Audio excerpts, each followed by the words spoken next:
Hello everybody, and welcome to topic number 3, formulas and problem solving. Today in this video, our objectives are very similar to what we saw in video 2. We're going to write algebraic expressions that can be simplified, and we're going to apply these steps for problem solving. So today, in our problem solving, we're going to be solving equations similar to what we did in topic 1, but this time we're solving it for a specified variable. Often, this is called a literal equation. A literal equation is just we're solving an equation, but instead of having all the numbers filled in for letters, we just leave the letters there. We still use a lot of the same steps we did in topic 1, meaning if we have any fractions, we need to clear those first. If we have any parentheses, we'll get rid of them. We'll combine any like terms as we do it. We'll get the variable on one side, everything else the other side, and then we'll solve for the specified letter. The only difference is not every equation is going to have all numbers in it. In fact, most of them will have just letters. Here are some common formulas that we will be using, and it would be a good idea to kind of write these down in your notes and save them for later as we need to use them. We have the interest formula, I equals PRT, the area of a rectangle, L times W, which is just length times width. We have the distance formula, which is rate times time. We have the circumference of a circle, 2 times pi times radius. And then we have the volume of a rectangular solid, length times width times height. So here's our first example. We have the volume formula for a rectangular prism, length times width times height, and we're going to solve it for h. Before I show the actual solution, let me go through and give you what you're used to solving. So I'm going to fill in numbers for everything except h. So I'm going to say 80 is equal to 4 times 2 times h, which is exactly what the volume formula is trying to get us to do, just with numbers. Now, how would we solve this if we were trying to find h? Well, it says 4 times 2 times h, and the opposite of multiplication is division. So I would divide this started by 2 out, and I would be left with h here. Whatever I do to one side, I do to the other. So I would have to divide this side by 4 times 2. 4 times 2 is 8. 80 divided by 8 is 10. And I would simply get h is equal to 10.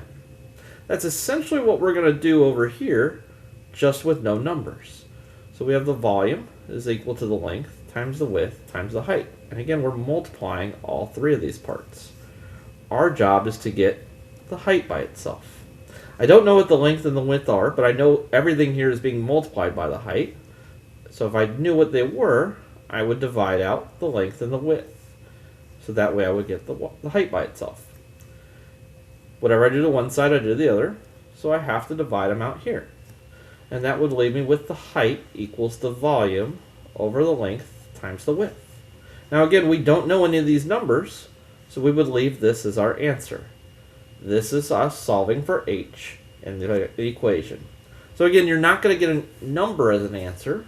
You're going to get an equation back as an answer that's just solved for a different variable.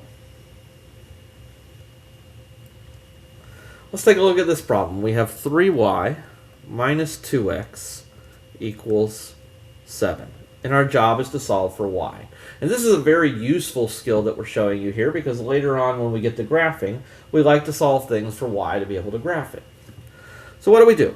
We see that y is attached over here to the 3. So we've got to get this part by itself in order to start to solve for y first.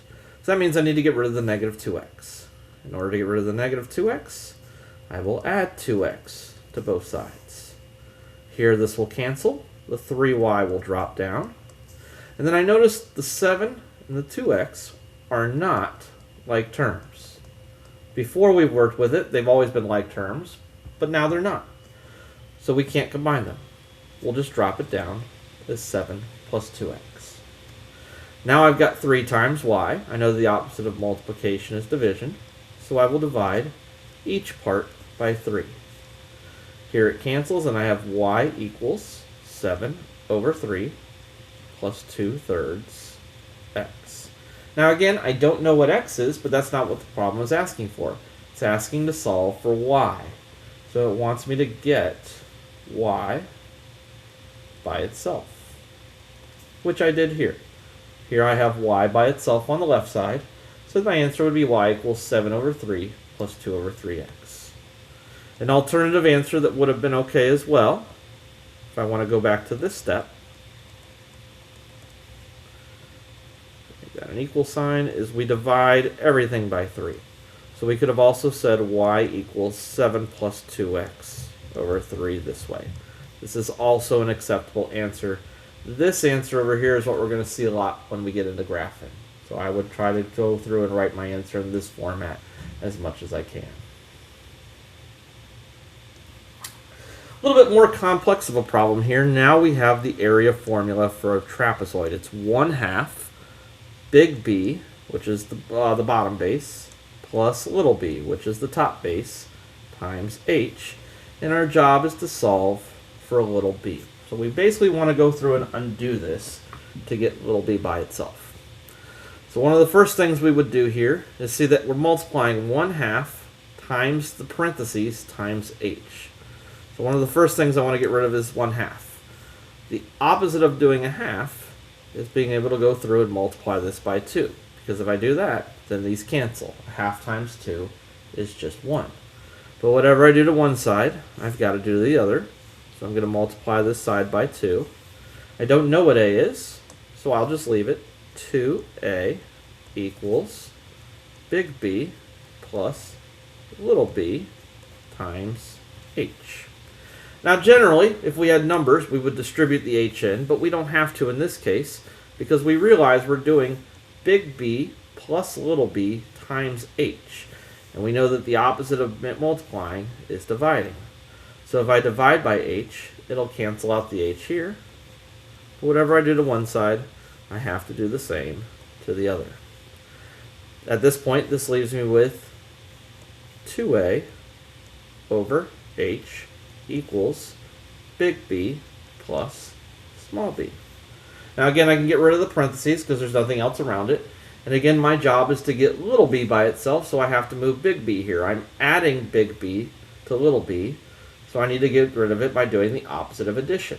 Well, the opposite of addition would be subtraction. Doing it over here, I can cross it out. Now I have the little b by itself. And I realize 2a over h minus b, there's no way I'm going to be able to combine that because they're not like terms. So I'm just simply going to leave it 2a over h minus b. And now that little b is by itself, that is my final answer. So again, in these literal equations, you're not going to get numbers back as your final answer. You're simply going to get equations solved for a different letter. Another way that we can use equations is to solve problems, and a lot of the times we do that with compound interest. So below you see the compound interest formula here. A equals P, 1 plus R over N, all in parentheses, and those parentheses are raised to the N times T. We're going to go through that formula here in a second, step by step.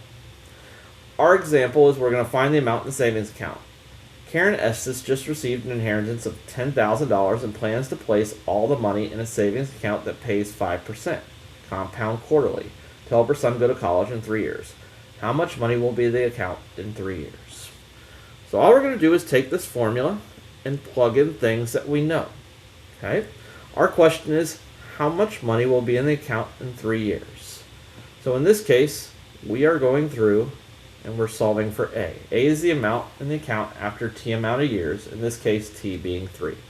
So A is our unknown.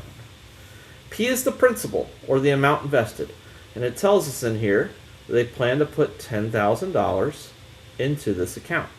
So that's P. So we will put 10,000 here in place of P.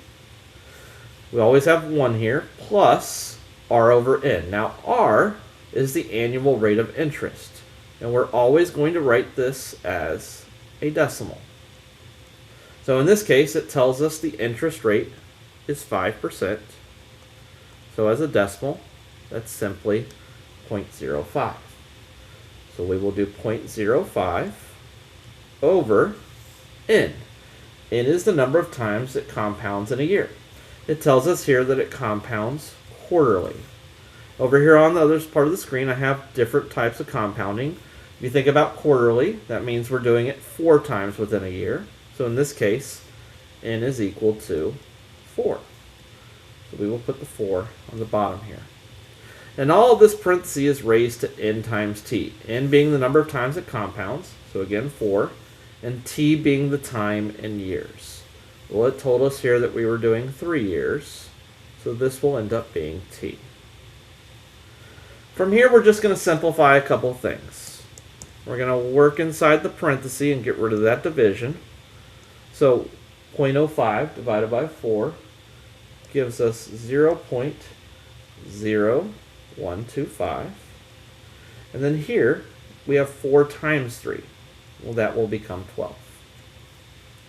We can combine this here inside the parentheses. We have 10,000 times 1.0125 raised to the 12th. And then we could simply put this in the calculator to get our final answer. Now again, we're working with money, so as we put this in, let's round our answer to 2 decimals. So if you do it correctly, we should come out with $11,607, and when we round it, 55 cents.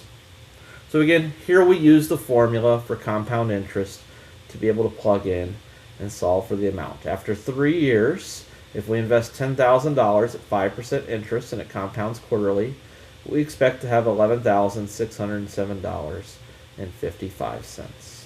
Make sure you understand what the question is asking. Sometimes the question asks, how much money did they earn? Well, in that case, we would need to take this and subtract the $10,000 from it.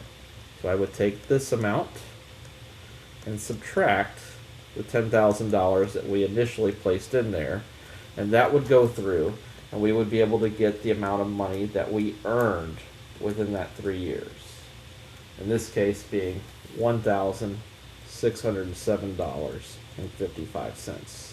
That basically is the interest that we earned in 3 years.